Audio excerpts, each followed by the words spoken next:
জুতার বাড়ি শোনা, জুতার বাড়ির চোটে তোর গালের দাঁত ফেলে দেবো। মেজাজ খারাপ করবি এখন, একদম ফাটায় ভালামো।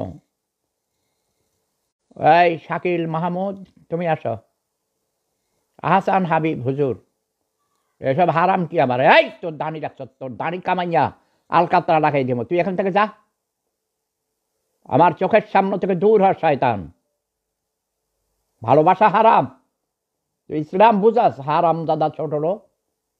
ইসলাম মানে বুঝস তুই? আমার নবী সবচেয়ে বড় প্রেমিক ছিল, বিশ্ব নবী ছিল হজরত মোহাম্মদ মুস্তফা সাল্লাল্লাহু আলাইহি সাল্লাম, দোজাহানের বাদশাহ, সবচেয়ে বেশি বড় প্রেমিক ছিলেন। প্রেম মানে বুঝাস? স্রষ্টার সাথে সৃষ্টির প্রেম। কি বলি নাই? শাকিল মাহমুদ, তুমি তো একটা খানদানি পরিবারের সন্তান, তুমি নিজেও একজন অলি আল্লাহ মানুষ। হ্যাঁ, এই কুকুরের বাচ্চারা ফকিন্নিরা